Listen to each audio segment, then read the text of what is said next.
Once you steal, it's too late. I wasn't trying to steal. A little knife in my hand. On September 14, 2024, in Vero Beach, Florida, an incident involving retail theft occurred at a commercial hardware store. The following analysis strictly examines the constitutional applications, state statutes, and case law governing this encounter. Hello, I'm Colt Moore with the Sheriff's Office.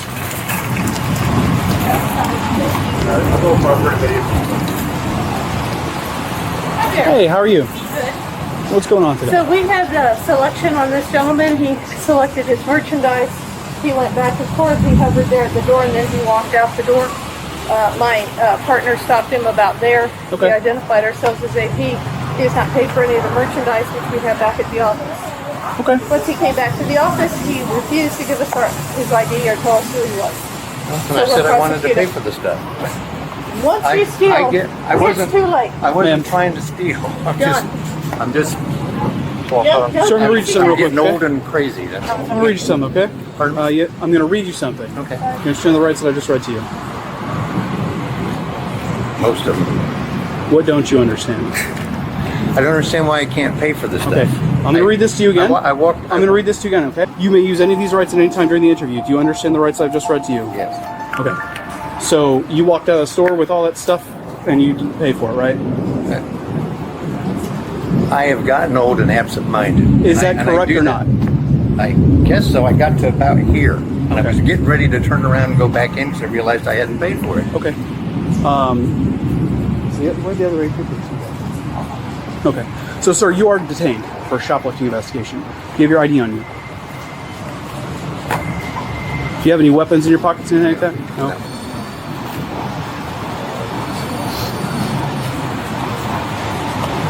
I really am absent-minded. I've done this a couple of other times, and I've turned around and walked back in. Okay. So why didn't you provide them with the information then? You guys could have squared this away if you would have been willing to talk to them. I said... Let's come over here so we're out of everybody's way. So what are you saying? You're not going to call the police and you'll let me pay for this? And they said, I didn't say that. They would have just gone with a trespass warning had you done that. They probably just would have trespassed you here from Home Depot rather than calling us. Well, no, the reason why at that point I said, well, you're going to call them no matter what. I said, well, I don't know what to do. I said, well... Then, of course, I felt like leaving. So, okay. But I said, if that's all they were going to do, of course I give them their trespass and all. They said, what he started off by saying was, well, I just won't be able to shop at Home Depot for 3 years, I think it was. And I said, well, if that's it, you're not going to call the police, then fine. I mean, then that's good. And then all of a sudden well, I didn't say that. Yeah. I said, well, we write the trespass warning. What are you saying? We write trespass warning. So they just call us for that, write it up and call it a day. Well, so now I don't know what they want to do because they walked away, so my partner's going to go find out. But we'll see what happens now. I have no idea. I probably aggravated them because I wouldn't do what they wanted. But like I said, sir, I mean, I really am. I've gotten old and absent-minded and whatever. But anyway, if I'd known that's all he was going to do, but when I said, well, so you're saying that you're going to do this and call it trespassing and not call the police? I understand that you thought that if you weren't going to get in trouble, you would have complied, but you already stole from the store. At the point that you walked past all points of sale, you committed the crime of shoplifting. Well, I didn't realize that, and I didn't mean to. You did do it, though, and you did mean to do it, because nobody just walks out of the store with items in a cart and don't stop at cash registers that are all the way at the other end. You understand this is the entry door, that's the exit door, with the registers over there, right? Have you shopped here before? You ever been to Home Depot before in your life? Okay, so that's how that works every single time. It hasn't just changed today just because you decided you want to steal, right? You came in, you exited through the enter door because you're trying to get past everybody and not get in trouble. Well, what can I do to go back to I don't trespassing? know. What did they say? All right, let's go back there. Let's get out of this rain. If you hadn't said that, of course you would have. Cool, Bible, I can't do. Oh, no. No. Yeah. We're going back towards the light bulb section over there. So, Eugene, we're both adults here, right? You know you left the store without intent to pay. I'm not feeling like an adult. Well, I can understand that, but we both know that you left the store on purpose with those items, right? Yeah, that won't make any sense to you, but I get it. My thought was, I've got all these different possibilities, and I don't know which one to get, and I'm tired of buying stuff, and and then bringing it back and going through all it takes. I spend my So you whole just- life bringing stuff back and So forth. you just wanted to go over there, test the stuff out at your house, and then bring everything else back is what you're going to do? Yes. Okay. Well, So that makes sense. I mean, that was the thought, which is stupid. It's still a stupid thought, I know. Just so you know, that's what I was thinking. Okay. Not like I don't have any time. I mean, that's all I got is time anymore. So. Okay.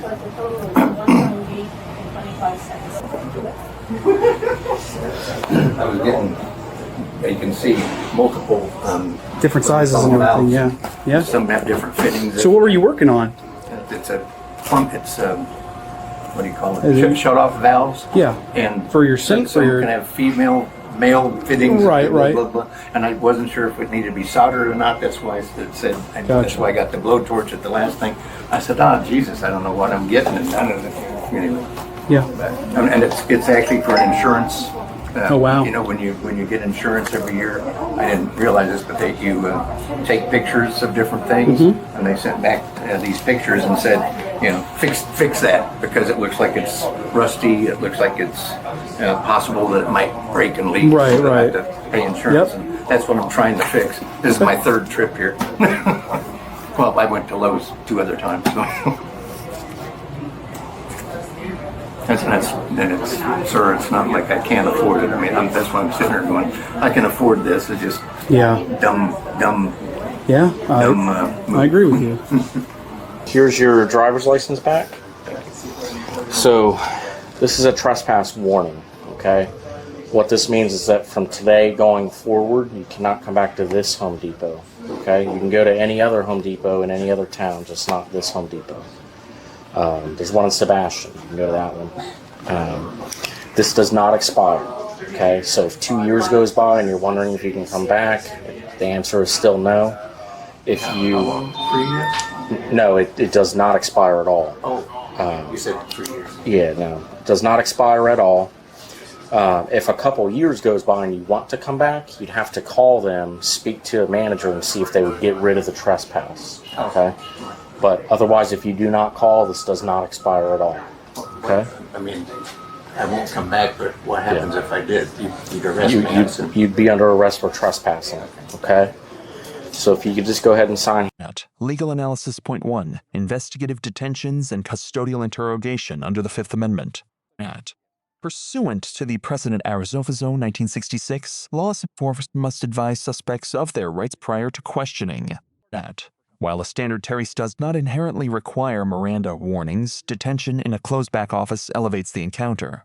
Surrounded by both private security and armed law enforcement, a reasonable person would legally not feel free to leave, establishing a custodial environment. Immediate rights advisement ensures that all subsequent statements, including admissions of taking merchandise, remain legally admissible in court. Legal Analysis Point 2. The elements of retail theft and criminal intent, mens rea. Under Florida Statute Section 812(1)(v), retail theft occurs when an individual carries away merchandise with intent to deprive the merchant. A physical act, or actus reus, is established the moment the subject bypasses the final point of sale without rendering payment. The subject attempts to negate criminal intent by claiming absent-mindedness and desire to temporarily test the merchandise at his residence. However, legally unauthorized removal of merchandise for off-site use inherently deprives the merchant of its property, satisfying statutory requirements. Ignorance, forgetfulness, or an intent to return unwanted items later do not nullify the criminal violation. Here it's just acknowledging what I told you, okay? I assume you told me the truth. Thank you. Get your money back. What am I doing? You're under arrest for shoplifting. What? I thought it was trespassing.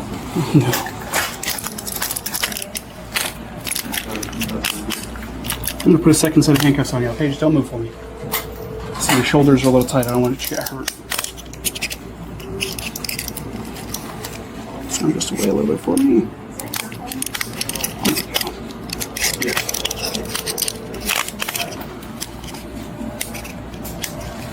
I'm going to search you real quick. Am I going to get stabbed, cut, poked by anything? I've got a little knife in my So when I asked you if you had any weapons on you, why didn't you tell me? I didn't think it was a weapon. So,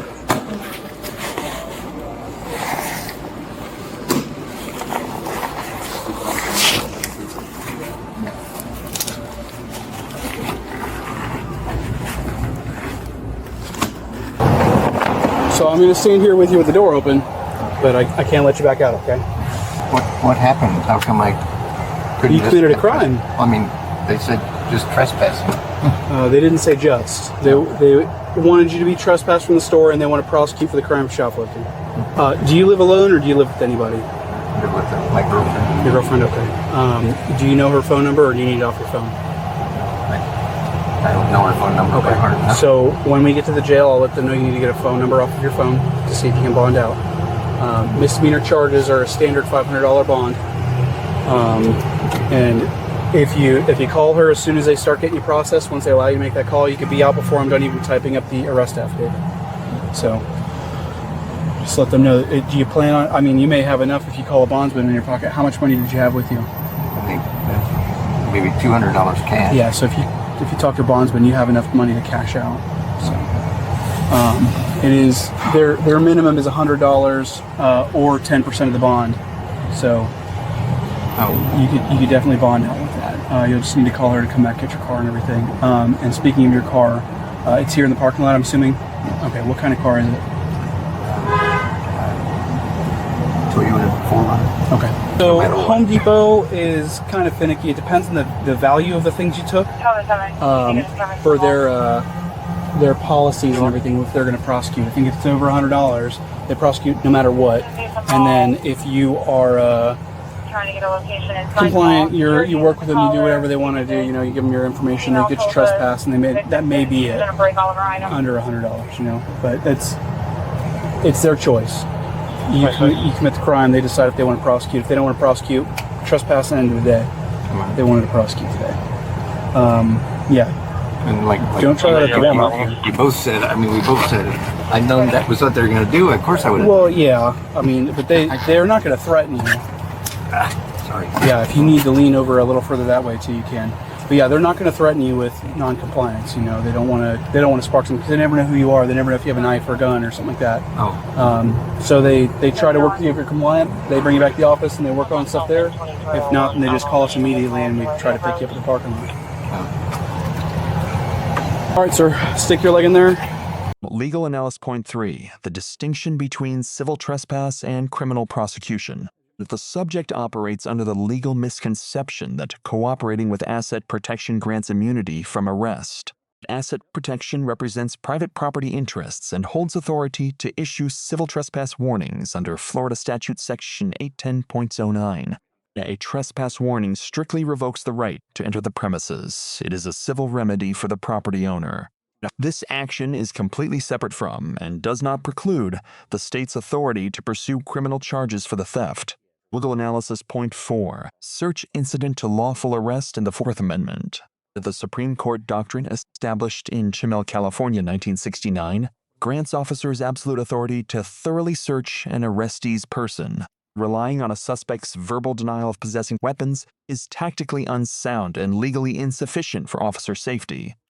The subsequent discovery of a concealed pocket knife during the physical pat-down completely validates the necessity of the Chimel doctrine.